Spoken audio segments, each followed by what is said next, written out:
அனைவருக்கும் இனிய பொங்கல் நல்வாழ்த்துக்கள். ரொம்ப நாளைக்கு அப்புறமா வெளிய போறேன். பட் யாரும் கண்டுக்க போறதில்ல. ஏன் இவங்க போடலன்னு யாரும் நம்மள கமெண்ட் பண்ணி கேட்க போறதில்ல. பட் ஒரு முயற்சி தான் பண்ணணும் அப்படின்னு சொல்லிட்டு. ஸோ நாங்க இன்னைக்கு பார்த்தீங்கன்னா, இது தை முதல் நாள் எடுத்த வீடியோ. எங்க ஊர்ல மருதம் நிகழ்ச்சின்னு ஒரு நிகழ்ச்சி நடக்கும். அதுக்கு போயிருந்தோம். அங்க பார்த்தீங்கன்னா, தமிழ்நாடு வனத்துறை அமைச்சர் சிறப்புரையாற்றிட்டு இருந்தாங்க. அப்போ அவரு ஒரு விஷயம் சொன்னாரு. எனக்கு ரொம்ப புதுசா இருந்தது. பொங்கல் அப்பலாம் பொண்ணுங்கலாம் அவங்க அம்மா வீட்டுக்கு போயிடுவாங்களாம். நான் இப்ப தான் கேள்விப்படுறேன். ஏன்னா தல பொங்கலுக்கு போவாங்க. அதுக்கப்புறம் ஆப்வியஸ்லி விட மாட்டாங்க.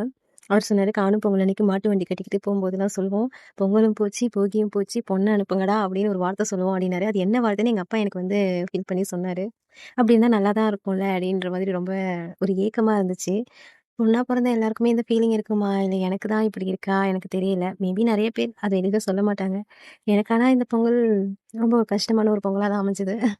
ஏன்னா அம்மா, அப்பாலாம் இல்லாம அம்மா, அப்பா கூட இல்லாம செலிப்ரேட் பண்ண பொங்கலா இருந்துச்சு. ஸோ ஒரு வருத்தம், மனசு வருத்தத்துல இருந்துச்சு. உங்கள்ல எத்தன பொண்ணுங்க இந்த மாதிரி பொங்கலுக்கு அம்மா வீட்டுக்கு போ முடியலன்னு சொல்லிட்டு ஃபீல் பண்ணுவீங்க? கமெண்ட்ஸ்ல சொல்லுங்க. நன்றி. தேங்க்ஸ் ஃபார் வாட்சிங்.